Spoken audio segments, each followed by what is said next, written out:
Le royaume du divin fiat chez les créatures. Le livre du ciel. Tome 1. Je puis assurer que ce bien me vint de la fontaine de la grâce et de l'amour. À partir de ce moment, la passion de Jésus fit son chemin dans mon cœur, mon âme et mon corps, dans lequel les souffrances de la passion seront manifestées. Je devins immergé dans la passion, comme dans une immense mer de lumière qui, avec ses chauds rayons, embrasait mon être tout entier d'amour pour Jésus, lui qui a tant souffert pour moi. Plus tard, cette immersion me fera comprendre clairement la patience et l'humilité, l'obéissance et la charité de Jésus, et tout ce qu'il endura par amour pour moi. Voyant quelle grande distance il y avait entre lui et moi, je me sentais complètement anéanti. Les rayons qui me submergeaient me semblaient comme des réprimandes me disant silencieusement: un Dieu si patient. Et qu'en est-il de toi? Un Dieu si humble, assujetti à ses ennemis.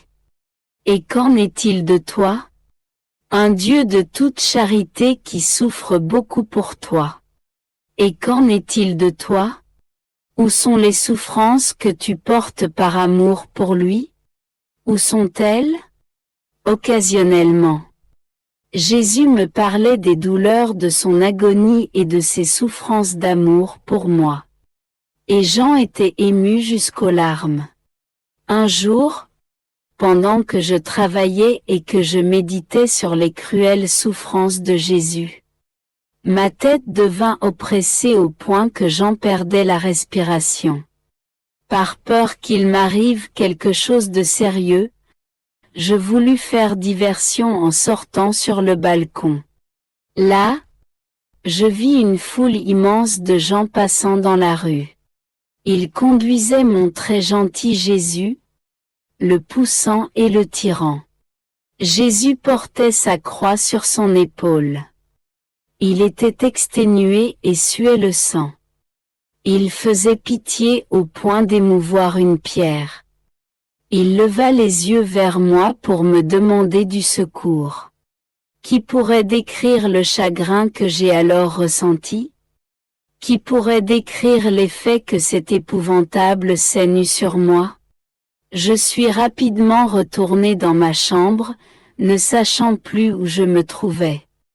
Mon cœur était brisé de douleur et j'ai commencé à pleurer en me disant: comme tu souffres, mon bon Jésus, je souhaiterais pouvoir t'aider à te libérer de ces loups enragés, ou souffrir des douleurs et des tortures pour toi, pour te donner du soulagement. Ô mon Dieu, permets que je souffre à tes côtés. Ce n'est pas juste que tu souffres tant par amour pour moi, une pécheresse, et que moi je ne souffre rien pour toi. Jésus alluma tant d'amour en moi pour sa douce souffrance que c'était plus dur pour moi de ne pas souffrir. Ce vif désir qui prit vie en moi ne s'est jamais éteint. Dans la Sainte Communion, je ne demandais rien d'autre plus ardemment qu'il me soit permis de faire l'expérience de douces souffrances similaires aux siennes. Quelquefois il me satisfaisait en enlevant de sa couronne une épine qu'il jetait dans mon cœur. Occasionnellement, il enlevait les clous de ses mains et de ses pieds et les jetait en moi, ce qui me causait des douleurs très grandes, mais jamais égales aux siennes. À d'autres occasions, il me semblait que Jésus prenait mon cœur dans ses mains et qu'il le serrait si fort que la douleur me faisait perdre l'usage de mes sens. De peur que les gens autour de moi puissent noter ce qui m'arrivait, je le priais en disant: mon Jésus, Donne-moi la grâce de souffrir sans que mes souffrances soient perçues par les autres. Je fus satisfaite pour quelque temps, mais à cause de mes péchés, mes souffrances étaient parfois observées par les autres. Un jour, après la Sainte Communion, Jésus me dit: Ta souffrance ne peut pas être similaire à la mienne, parce que tu souffres avec ma présence. Je vais t'aider. Je veux te laisser seule un peu. Sois plus attentive qu'avant, parce que je ne te donnerai pas la main pour te supporter et t'aider en tout. Tu agiras et tu souffriras avec bonne volonté, sachant que mes yeux seront fixés sur toi. Même si je ne me laisse plus voir ni ressentir par toi. Si tu me restes fidèle, je te récompenserai quand je reviendrai. Si tu es infidèle, je viendrai te punir. À ces paroles, je devins horrifié et lui dis: Seigneur, toi qui es ma vie et mon tout, dis-moi comment je peux vivre sans toi, mon Dieu. Qui me donnera la force de bien me conduire? Toi seul as été, et sera ma force et mon soutien. Est-il possible que, maintenant, tu veuilles me laisser à mes seuls moyens, privé de ta présence, après que tu m'aies invité à laisser le monde extérieur et tout ce qui va avec? As-tu oublié que je suis méchante et que sans toi je ne peux rien faire de bien? Jésus, doucement et calmement, me répondit: Je ferai cela pour que tu puisses comprendre ce que tu vaux sans moi. Ne désespère pas. Je te ferai cela pour ton plus grand bien, pour préparer ton cœur à recevoir les nouvelles grâces dont je vais t'inonder. Jusqu'à présent, je t'ai aidé visiblement.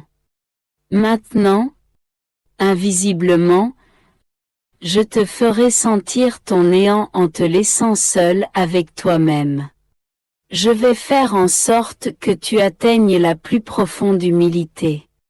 Et je te donnerai mes grâces, les meilleures, pour te préparer pour les hauts niveaux auxquels je te destine. Ainsi, plutôt que de désespérer, sois joyeuse et remercie-moi.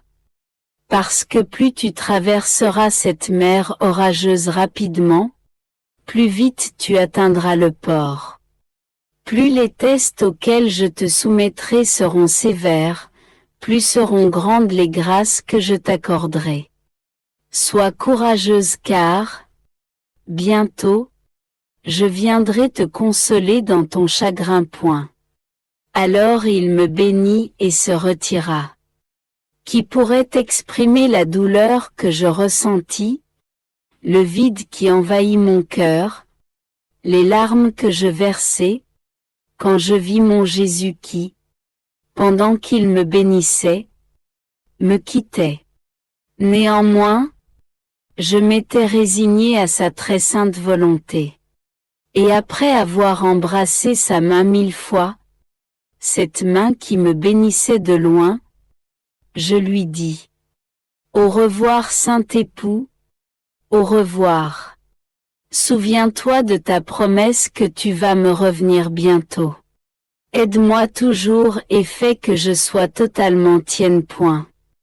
Et je me vis complètement seule. C'était comme si la fin arrivait pour moi. Parce que Jésus avait été mon tout, sans lui je n'avais maintenant plus aucune consolation. Tout autour de moi se changeait subitement en amer chagrin. Il me semblait entendre les créatures se moquer de moi et me répéter dans un langage muet: Tu vois ce que te fait ton amoureux, ton bien-aimé? Où est-il maintenant? Quand je regardais l'eau, le feu, les fleurs, même les pierres familières de ma chambre, Tout semblait dire: ne vois-tu pas que toutes ces choses sont de ton époux? Tu as le privilège de voir ses œuvres, mais tu ne peux pas le voir, lui. Et je leur disais: oh, vous, les créatures de mon Seigneur, donnez-moi des nouvelles de lui. Dites-moi où je peux le trouver. Il m'a dit qu'il reviendra bientôt, mais qui parmi vous peut me dire quand il reviendra, quand je le verrai à nouveau? Dans cet état, chaque jour me semblait une éternité. Les nuits étaient des veilles sans fin, les heures et les minutes étaient comme des siècles et ne m'amenaient que des désolations. Je me sentais sur le point de m'effondrer. Mon cœur et ma respiration s'arrêtaient, et je me sentais parfois comme si tout mon être était gelé, envahi par une sensation de mort. Les membres de ma famille remarquèrent que ça n'allait pas. Ils en parlaient beaucoup entre eux et attribuaient ma souffrance à une maladie physique. Ils insistaient pour que je rencontre le médecin. Cela se fit, mais ne m'apporta aucun bien. Pour ma part, je continuais à me souvenir de ce que le bon Jésus m'avait promis, de ce qu'il avait fait en moi, de l'onction de sa grâce. Je me remémorais une à une ses douces et tendres paroles. Je me rappelais aussi ses réprimandes paternelles pour me rappeler au devoir de l'aimer. Mon âme sait qu'elle est incapable de faire quoi que ce soit sans Jésus et que tout lui est dû. Il est le vrai directeur spirituel qui enseigne à mon âme comment rester humble et abandonné à travers la prière, la Sainte Communion et les visites au Saint-Sacrement. Ne pas reconnaître que tout ce qui a été accompli en moi est redevable à la surabondance des grâces du Seigneur serait pure fourberie de ma part. Sans ses grâces et sa lumière, en effet, je n'aurais rien fait de bien, que du mal. Qui d'autre que mon aimable Jésus m'a éloigné des frivolités du monde? Qui a suscité en moi le désir si fort de faire une neuvaine pour Noël, avec 9 méditations par jour, portant sur l'incarnation de Jésus, lesquelles m'ont apporté du ciel tant de grâce et de lumière surnaturelle? Quelle était cette voix intérieure qui me prévenait que je n'aurais aucun répit ni aucune paix si je ne faisais pas ce que Jésus me demandait? Qui me fit tomber en amour avec lui en me faisant voir le ravissant bébé Jésus? N'était-ce pas Jésus qui agissait avec moi comme mon professeur, m'instruisant, me corrigeant, me réprimandant, amenant mon cœur à se départir de ses affections, infusant en moi les véritables esprits de mortification, de charité et de prière? Il ouvrit en moi la voie qui me conduisit à l'immense mer de sa passion. C'est par lui que j'expérimentai la douceur de la souffrance et l'amertume quand je ne souffre pas. Ces choses n'ont-elles pas toutes été faites par sa grâce? Maintenant qu'il me joue un tour en se retirant de ma vue, j'expérimente à fond que, sans lui, je ne ressens pas cet amour sensible comme avant. Je ne vois plus la lumière dans mes méditations. Je ne suis plus capable de rester absorbé en méditation pendant 2 ou 3 heures. Pendant que j'essaie de faire ce que j'avais l'habitude de faire avant, j'entends se répéter en moi ces mots. Si tu me restes fidèle, je viendrai te récompenser. Si tu es infidèle, je te punirai point. Je n'ai vraiment plus le succès que j'avais quand il était auprès de moi visiblement et sensiblement. Dans cet état de privation, Je passais tous mes jours dans une presque totale amertume, dans le silence et l'anxiété. J'attendais Jésus qui ne venait toujours pas comme il l'avait promis. Je reviendrai à toi bientôt. Point. Quand je répétais mes supplications, j'étais presque toujours satisfaite. Mon cœur battait plus vite, quoique pas de la même manière ineffable qu'eut avant. Il m'avait un peu sévèrement mise à l'épreuve, sans rien me dire. Quand, finalement, la période de disette fut terminée et que, de mon mieux, j'avais terminé tout ce que Jésus voulait. Je l'ai senti de nouveau dans mon cœur. Petite fille de ma volonté, dis-moi tout ce que tu veux. Dis-moi ce qui s'est passé en toi, tes doutes, tes peurs et tes difficultés. Ainsi je peux t'enseigner comment te conduire dans le futur quand je serai absent. Point. Alors, je lui racontai fidèlement ce qui m'était arrivé. Seigneur, sans toi j'ai été incapable de bien faire. Depuis le début, la méditation me dégoûte beaucoup. Je n'ai pas eu le courage de t'offrir tout cela.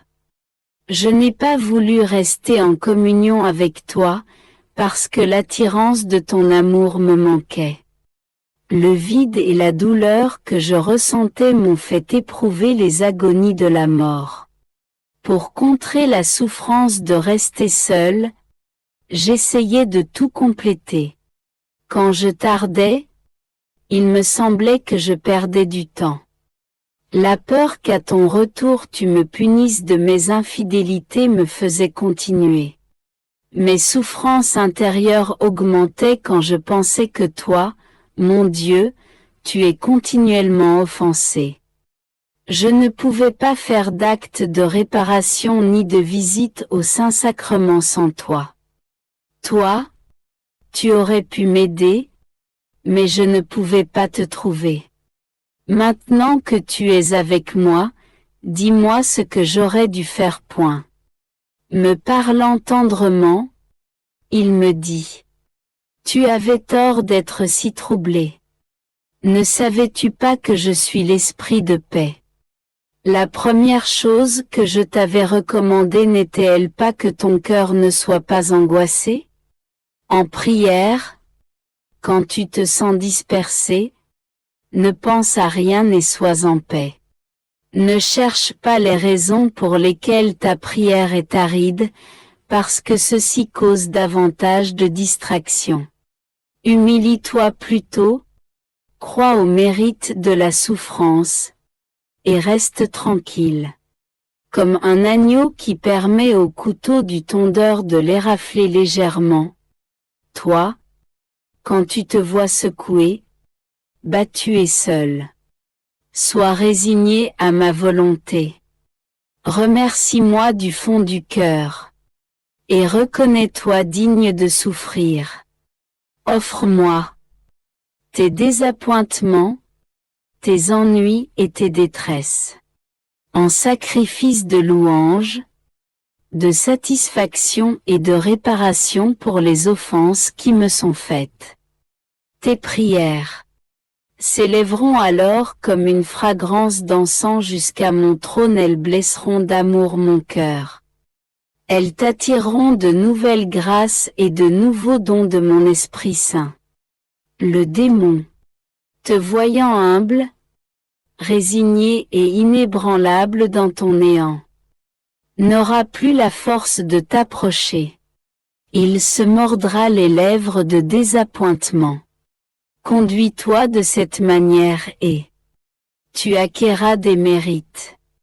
Non pas des démérites comme tu le pensais.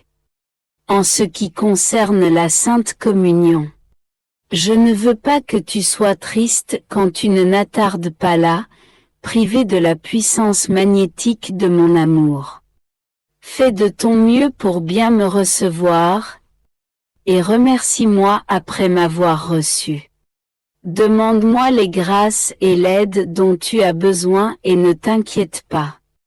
Ce que je te fais souffrir à la Sainte Communion n'est qu'une ombre comparée à ma souffrance à Gethsémani. Si tu es si en détresse maintenant, qu'en sera-t-il lorsque je te ferai participer à ma flagellation, aux épines et aux clous?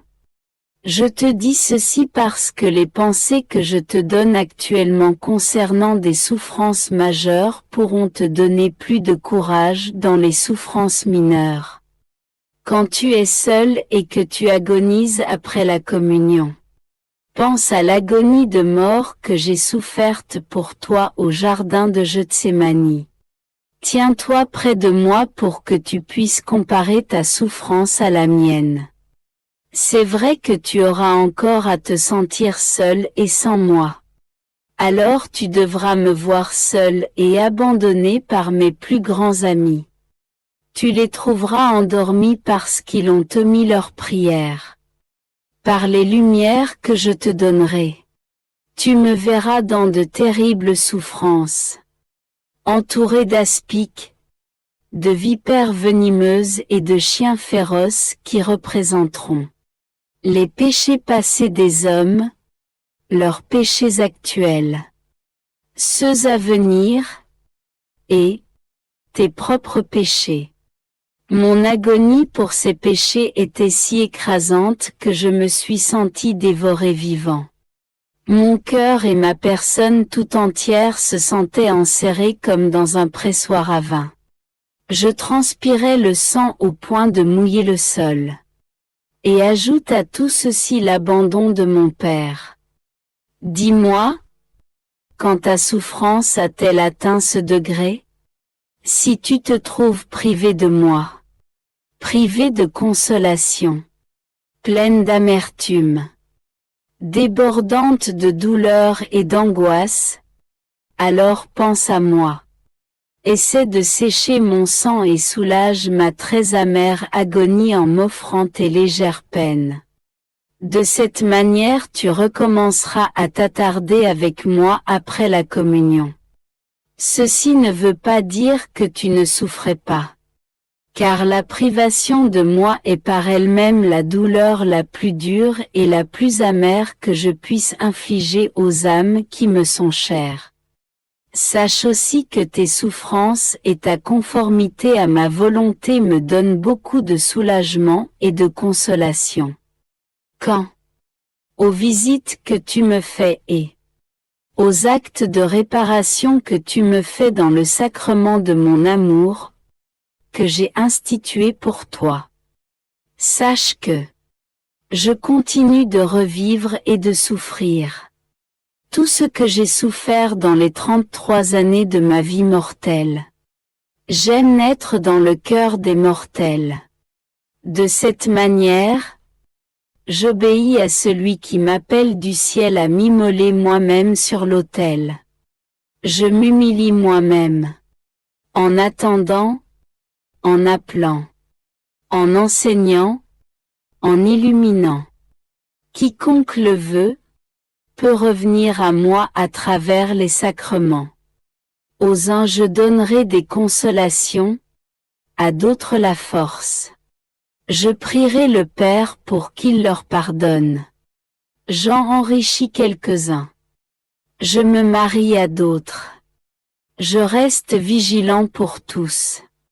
Je défends ceux qui veulent être défendus. Je divinise tous ceux qui veulent être divinisés. J'accompagne ceux qui veulent de la compagnie. Je pleure pour l'imprudent et l'insouciant. Je me maintiens en adoration perpétuelle, pour que l'harmonie universelle soit ramenée sur la terre et pour qu'y soit accompli le dessein divin suprême, qui est l'absolue glorification du Père, dans le parfait hommage qui lui est dû, mais qui ne lui est pas donné par toutes les créatures. Pour cela, je vis ma vie sacramentelle, pour me retourner l'amour infini que j'ai pour les créatures. Je veux que tu me visites 33 fois par jour. Pour honorer les années que mon humanité a vécues sur la terre pour toi et pour tous. Joins-toi à mon sacrement d'amour. Gardant toujours en mémoire mes intentions pour l'expiation, la réparation, l'adoration et l'immolation. Tu feras ces 33 visites. En tout temps. À chaque jour et où tu seras. Je les recevrai comme si elles étaient faites à ma présence sacramentelle. Chaque matin, ta première pensée sera pour moi, prisonnier d'amour. Tu me donneras alors ton premier souhait d'amour. Ce sera notre première rencontre intime. Nous demanderons l'un à l'autre comment nous avons passé la nuit.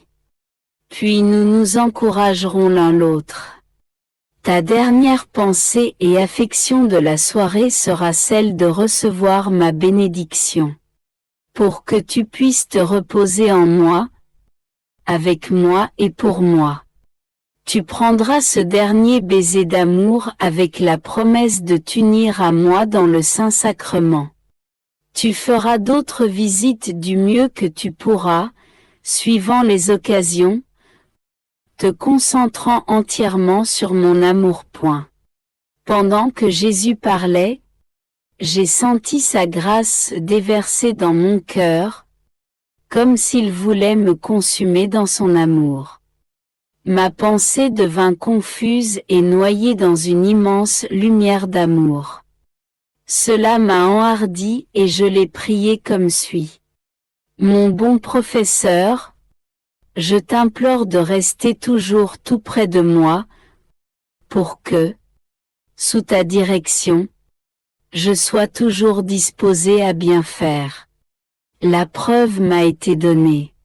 Que je peux tout bien faire avec toi et que, sans toi, je fais tout de travers. Et, toujours tendrement, Jésus ajouta. J'essaierai de te satisfaire sur ce point, comme je l'ai fait sur beaucoup d'autres. Je veux seulement ta bonne volonté.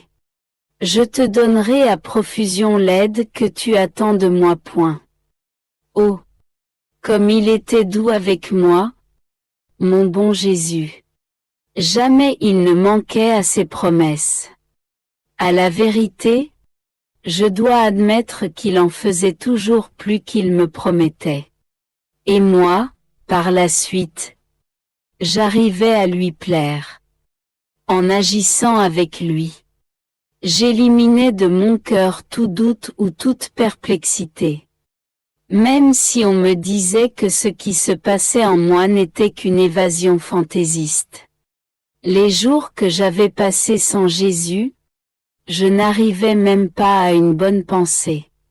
J'étais incapable de dire un seul mot en esprit de charité. Je n'avais pas de bons sentiments pour quiconque. Pendant que Jésus était près de moi, il me parlait et me permettait de le voir. Et je comprenais bien que, s'il venait à une âme d'une manière inhabituelle, il n'avait pas d'autre pensée que de préparer cette âme à recevoir de nouvelles et plus lourdes croix. Sa stratégie est d'attirer l'âme par la grâce afin qu'elle s'attache à son amour. Son objectif est que l'âme en vienne à ne plus s'opposer à lui. Un jour, après la Sainte Communion, je me sentais attaché à lui comme avec des lacets dorés. Il me tint des propos amoureux tels que « Es-tu vraiment disposé à faire ce que je veux ? Si je te demandais le sacrifice de ta vie, serais-tu disposé, par amour pour moi, à le faire de bonne grâce ? Sache que si tu es prêt à faire tout ce que je veux, alors, de mon côté, je ferai tout ce que tu veux. Et je lui répondis, mon amour est mon tout, Est-il possible que tu me donnes quelque chose de plus beau, de plus saint, de plus adorable que toi-même? Aussi, pourquoi me demandes-tu si je suis prête à faire ce que tu désires? Il y a longtemps que je t'ai livré ma volonté. Elle t'est acquise. Même si ton désir était de me déchirer en morceaux. Oui, je suis disposé à cela, si cela te plaît. Je me suis abandonné à toi, Saint Époux. Fais en moi et sur moi tout ce qui te plaît. Fais avec moi tout ce que tu désires, mais donne-moi toujours de nouvelles grâces, puisque je ne peux rien faire par moi-même. Point. Et Jésus me dit: es-tu vraiment prête à faire tout ce que je te demande? À cette question, qu'il me posait pour la deuxième fois, je me suis senti écrasé et anéanti. Et je lui ai dit: mon toujours aimable Jésus, dans mon néant, je suis toujours craintive et vacillante. Tu sembles te méfier de moi, alors que moi je te fais confiance complètement. Je sens mon âme prête à surmonter toutes les épreuves auxquelles tu voudras bien me soumettre. Point. Jésus poursuivit: très bien. Je veux purifier ton âme de tout défaut qui pourrait faire obstacle à mon amour en toi. Je veux savoir si tu m'es vraiment fidèle, assez pour être toute mienne. Et pour que tu me prouves que tout ce que tu m'as dit est vrai. Je vais te mettre à l'épreuve dans une très âpre bataille. Tu n'as rien à craindre et tu ne souffriras d'aucun mal. Je serai ton bras et ta force, et je me battrai à tes côtés. La bataille est prête. Les ennemis sont cachés dans les ténèbres, prêts à te livrer une bataille sanglante. Je leur donnerai la liberté de t'attaquer, de te tourmenter, de te tenter de toutes les façons, de manière à ce que, quand tu seras libéré, grâce aux armes de tes vertus, lesquelles tu brandiras en opposition à leurs vices, tu pourras triompher d'eux pour toujours. Tu te trouveras alors en possession de plus grandes vertus. Et je ne ferai pas qu'enrichir ton âme de nouveaux mérites et dons. Je me donnerai aussi à toi. Pour cette raison, prends courage. Car après ta victoire, je ferai ma résidence stable et permanente en toi. Nous serons alors unis pour toujours. C'est vrai que je vais te soumettre à une très rude épreuve, à une rageuse et sanglante bataille, car les démons ne te donneront ni repos ni trêve, pendant le jour et la nuit. Ma volonté te rendra complètement semblable à moi. Il n'y a pas d'autre voie, d'autre manière pour parvenir à la victoire. Tu seras plus tard bien récompensé. Point. Je ne puis décrire quelles furent ma peur et ma consternation. En entendant mon bon Jésus prédire cette furieuse bataille contre les démons. J'ai senti mon sang se geler dans mes veines et mes cheveux se dresser sur ma tête. Mon imagination était remplie de noirs fantômes voulant me dévorer vivante. Déjà, je me sentais entouré de tous côtés d'esprits infernaux. Dans cet état angoissant, je me tournai vers Jésus et lui dis: Mon Seigneur, aie pitié de moi, s'il te plaît. Ne me laisse pas seul avec mon âme si découragée. Ne vois-tu pas que les démons me pressent avec rage? Ils ne vont même pas laisser ma poussière derrière moi. Comment m'est-il possible de leur résister si tu me quittes? Tu connais ma froideur, mon esprit volage et mon inconstance. Je suis si méchante que, sans toi, je ne peux rien faire, que du mal. Mon bien, au moins donne-moi beaucoup de grâces nouvelles pour que je ne t'offense pas davantage. N'es-tu pas conscient des souffrances qui torturent mon âme? La seule pensée que tu pourrais me laisser seule dans cette épreuve diabolique me terrifie. Qui me donnera la force pour m'engager dans un tel combat? À qui dois-je adresser mes supplications pour obtenir des instructions pratiques sur la manière de triompher de l'ennemi? Quoi qu'il en soit, je bénis ta sainte volonté. Forte de tes paroles, et inspirée par celle que ma très sainte mère a dite à l'archange Gabriel, je te dis de toute la force de mon cœur. Jésus me répondit. Ne te chagrine pas.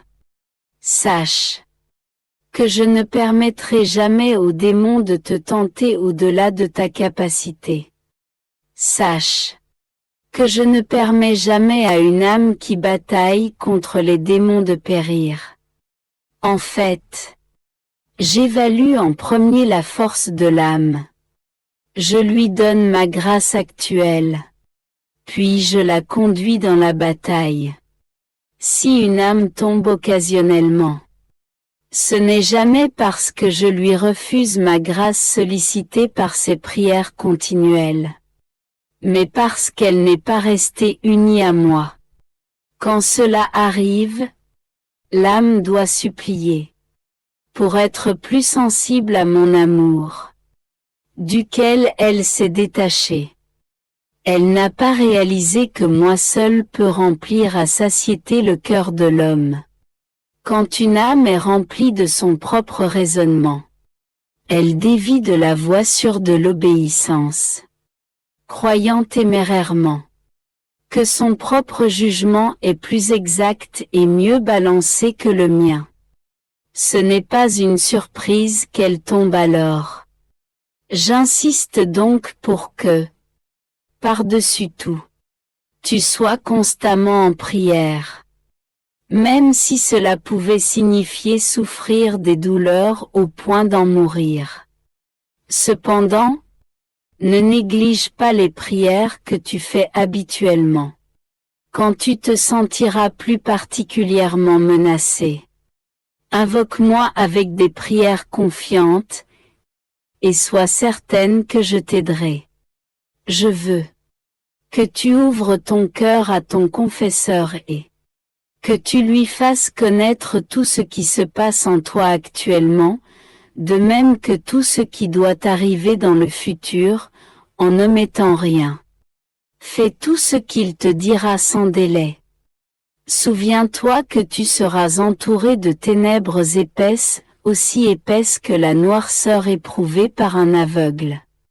Ton obéissance aux indications de ton confesseur sera la main amie qui te guidera, les yeux qui, comme la lumière et le vent, dissiperont les ténèbres.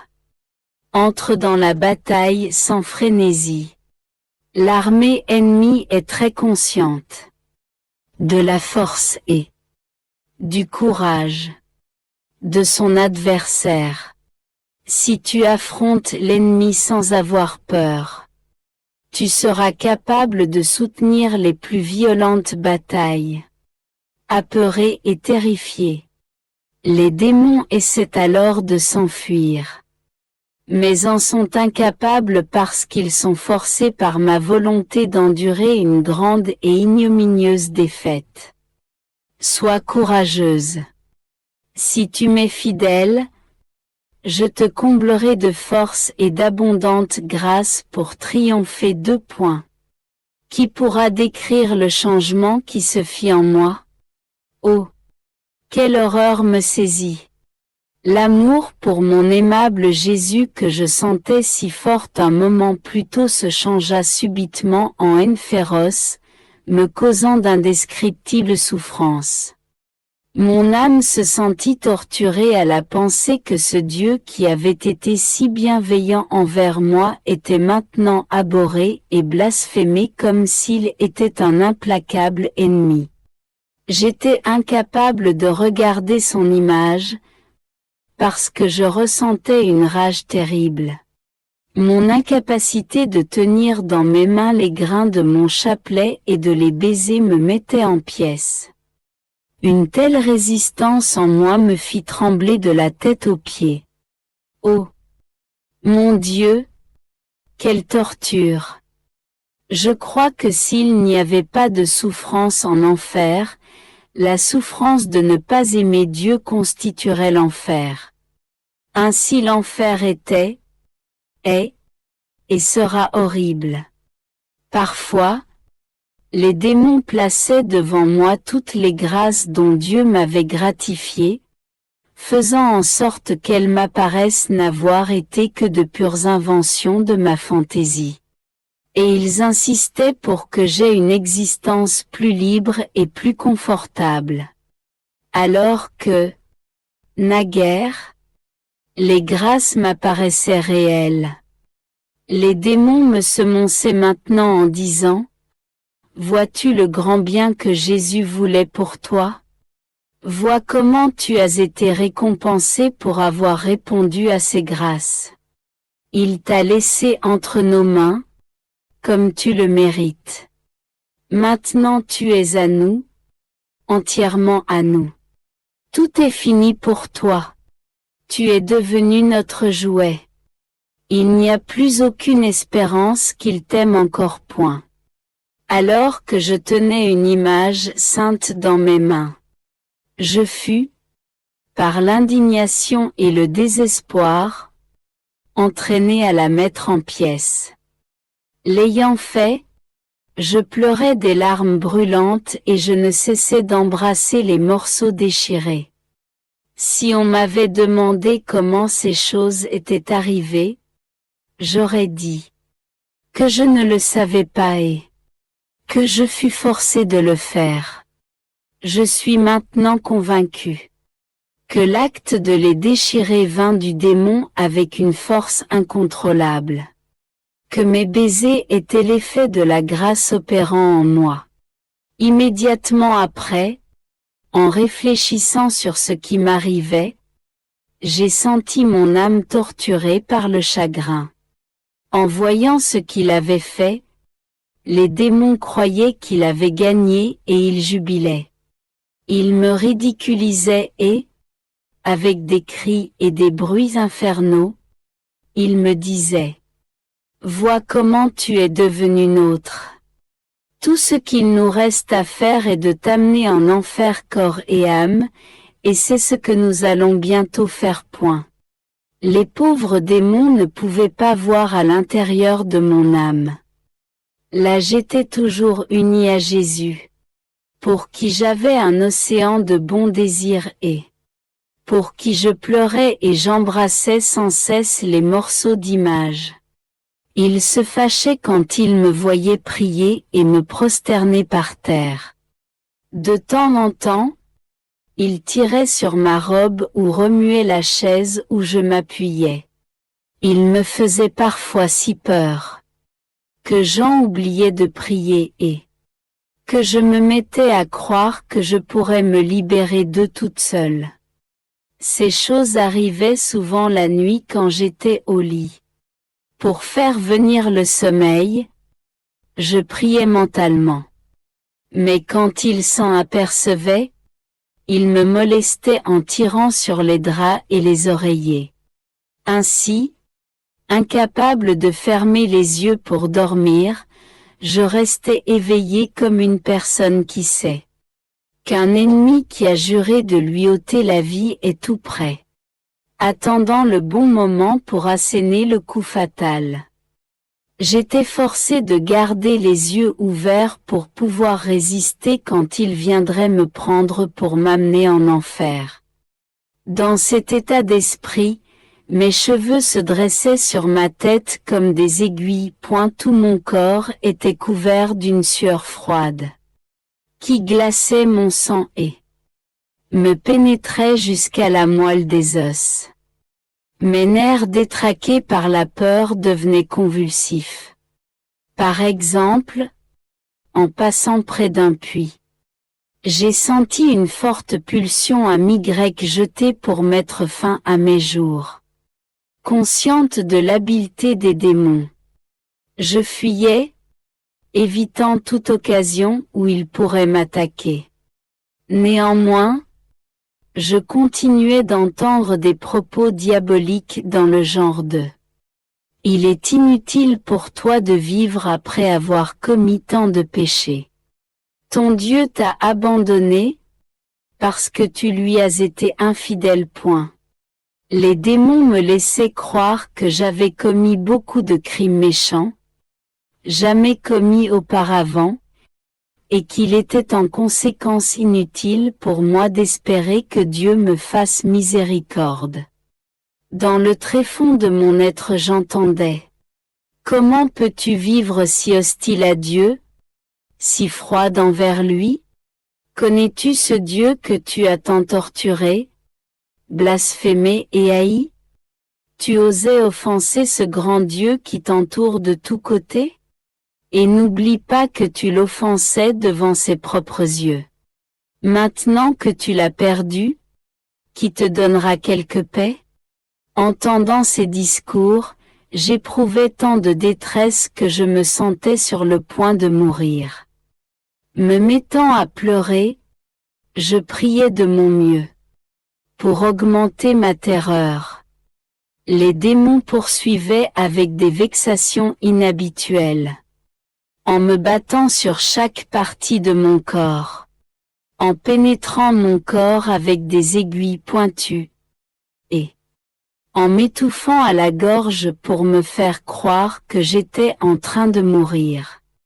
Une fois, pendant que j'étais prosternée et que je priais le bon Jésus d'avoir pitié de moi et de me soutenir avec de nouvelles grâces, pour que je puisse résister aux provocations diaboliques. J'ai senti la terre s'ouvrir sous mes pieds et des flammes rouges émerger du sol et m'envelopper. Et au moment où ces flammes se retirèrent, les démons firent un violent essai pour m'entraîner dans les profondeurs. Après cette expérience, comme après bien d'autres où je me sentais à l'article de la mort, mon très miséricordieux Jésus vint me réanimer et me redonner vigueur. Après m'avoir ravivé, il me fit comprendre qu'il n'y avait aucune offense dans tout ce qui m'arrivait, parce que ma volonté en éprouvait de la répugnance et que la pensée de l'ombre même d'un péché ajoutait à ma souffrance. Il m'incita à ne pas m'occuper du diable, qui était un esprit sauvage et Tom menteur. 27. Il Wola me dit, Boża pochłania mnie we prends wszystkim i pomimo patience et całej continue mojej de niechęci souffrir do avec tous ces pisania désagréments, wszechmocnego car, éventuellement, tu auras la paix totale. Alors il disparut, me laissant seul et habité d'un nouvel esprit. De temps en temps, Jésus venait à moi avec des paroles réconfortantes, spécialement quand j'étais tenté de mettre fin à mes jours ou exposé à de nouveaux et brusques tourments diaboliques. À ces occasions, il m'apparaissait tout rayonnant et en fait, il émettait des rayons surnaturels de lumière, et l'expression qu'il prenait aurait été impossible à percevoir par quelqu'un qui n'aurait jamais eu la pleine capacité de comprendre ces choses. Plus tard, je me suis trouvé engagé dans une nouvelle bataille où, rempli de doutes, je tombais dans un profond état de tristesse et d'anxiété. Je veux vous parler ici de... Il trouvait toutes sortes de raisons pour m'empêcher de recevoir le sacrement. Il réussissait à me convaincre qu'après tant de péchés et de haine envers Dieu, Il était effronté de m'approcher de lui et de recevoir le Dieu sacrement. Il réussissait aussi à me convaincre que si je recevais la communion, Jésus ne viendrait pas et qu'à la place un très méchant démon viendrait avec plusieurs tourments violents pour causer ma mort éternelle. Il est vrai qu'après la Sainte Communion, je recevais d'indescriptibles et mortelles souffrances. J'en étais réduite à l'état d'immobilité. Mais je récupérais immédiatement. Quand j'invoquais le nom de Jésus ou quand je me rappelais que l'obéissance requérait que je ne reste pas dans cet état. Je demandais parfois à mon confesseur la permission de m'abstenir de communier pour ne pas éprouver cette agonie de mort. Mais il me demandait de recevoir le sacrement quand même. Cependant, en plusieurs occasions, je me suis abstenue, prévoyant la guerre que me feraient les démons. D'autres fois, je communiais sans préparation ou remerciement pour ne pas trop souffrir. Dans les soirées, pendant que je priais ou que je méditais, les démons me terrifiaient et m'empêchaient de prier. D'abord en éteignant ma lampe. Ensuite en émettant des bruits assourdissants ou des plaintes qui ressemblaient à celles de personnes mourantes. Il est impossible de dire tout ce que ces chiens infernaux me faisaient. Pour s'aimer la terreur en moi ou pour m'empêcher de faire de bons actes spirituels. J'ai vécu cette cruelle épreuve durant 3 ans, à l'exception d'un sursis d'environ 1 semaine, où les attaques étaient mitigées. Quiconque n'a pas été appelé par Dieu à soutenir de tels combats aura probablement de la difficulté à croire que j'ai pu vivre de telles épreuves. Il me suggéra de les ignorer, de les défier comme s'ils étaient des fourmis, de les réduire à la plus basse humiliation.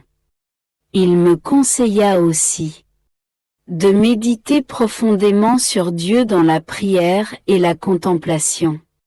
De méditer plus particulièrement sur les plaies sacrées de notre Seigneur, et d'unir mon esprit à Jésus qui souffrit dans son humanité pour racheter l'homme de la perte de la grâce, pour l'élever à la vie surnaturelle et pour lui communiquer l'esprit de Jésus triomphant, c'est-à-dire de Jésus qui a triomphé du monde.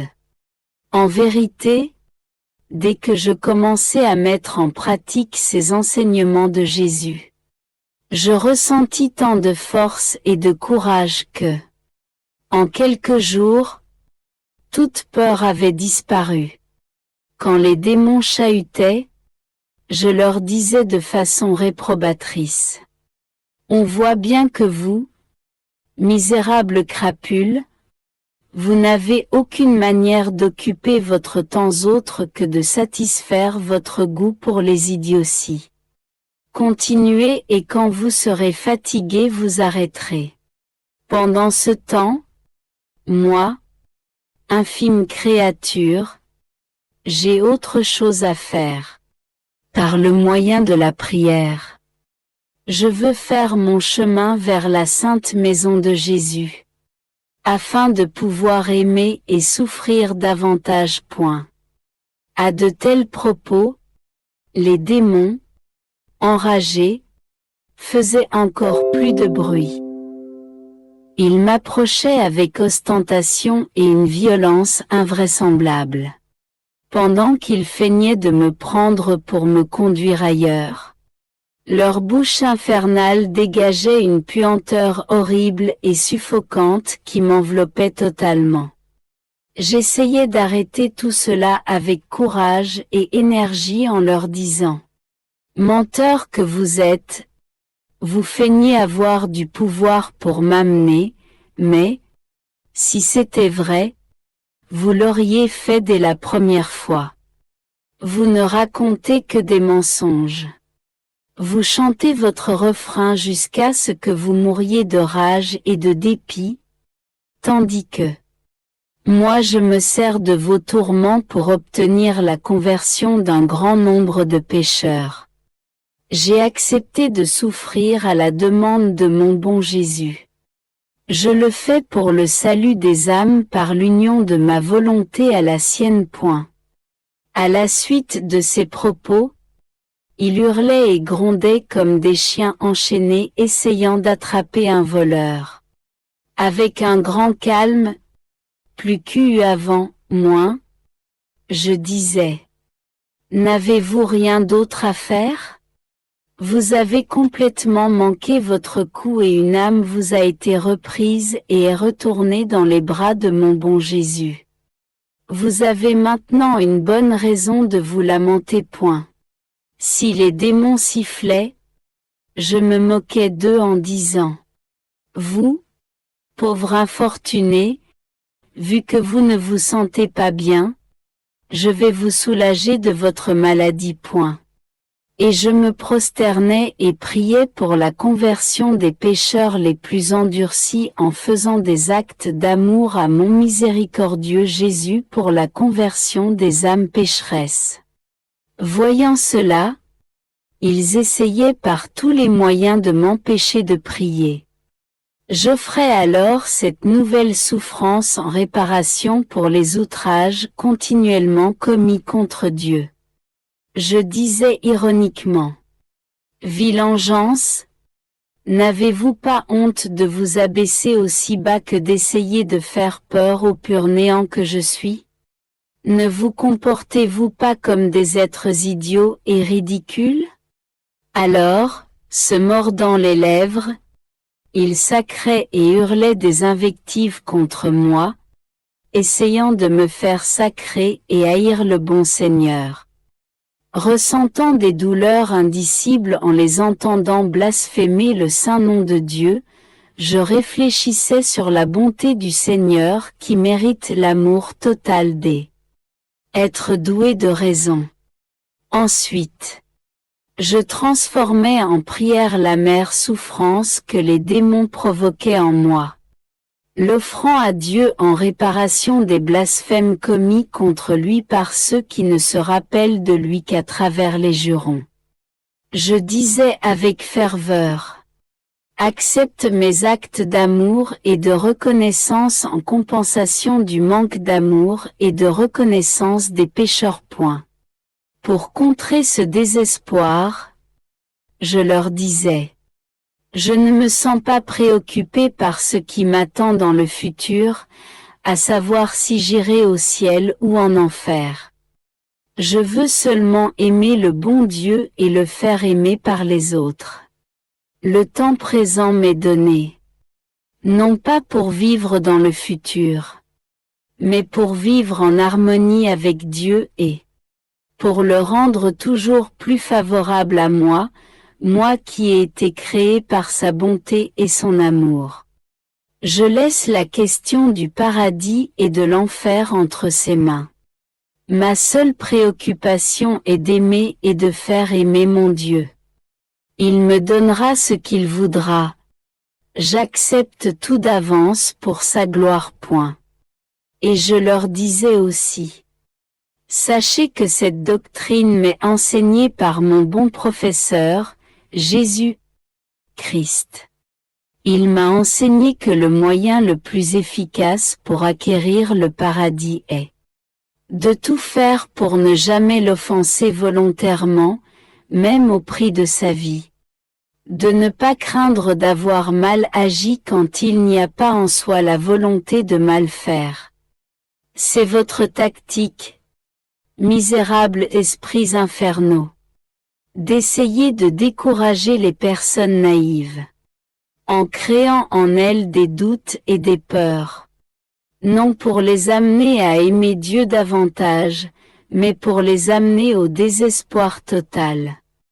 Sachez que je n'ai pas l'intention de réfléchir pour savoir si, oui ou non, j'ai mal fait. Mon intention est de toujours aimer Dieu davantage. C'est suffisant que j'aie cette intention, même s'il m'arrive parfois d'offenser Dieu. Dégagé de toute peur, mon âme se sent libre de parcourir les cieux à la recherche de mon seul bien-point. Qui pourrait décrire la colère des démons quand ils constataient que leur manœuvre tournait à leur confusion. Ils espéraient des gains, mais enregistraient des pertes. D'un autre côté, à la suite de leurs tentations et pièges, mon âme semblait acquérir un amour plus ardent pour Dieu et mon prochain. Quand les démons me battaient et m'humiliaient, je suivais les enseignements inspirés en moi par Jésus et je le remerciais, offrant tout pour l'expiation des offenses commises continuellement dans le monde. Souvent les démons essayaient de me pousser au suicide. Et je leur disais, ni vous ni moi n'avons le droit de détruire notre vie. Vous pouvez me tourmenter, mais le résultat est que je gagne davantage. Vous n'avez pas le pouvoir de m'enlever la vie. Et pour contrer votre dépit démentiel, je veux toujours vivre en Dieu, l'aimer davantage, lui être utile, et me souvenir de mon prochain, offrant pour lui tout ce que vous me faites subir. Ils comprirent finalement qu'il n'y avait pour eux aucune espérance d'obtenir de moi ce qu'ils voulaient. Que, par leur harcèlement, ils perdaient beaucoup d'âmes. Alors ils arrêtèrent pour de longues périodes.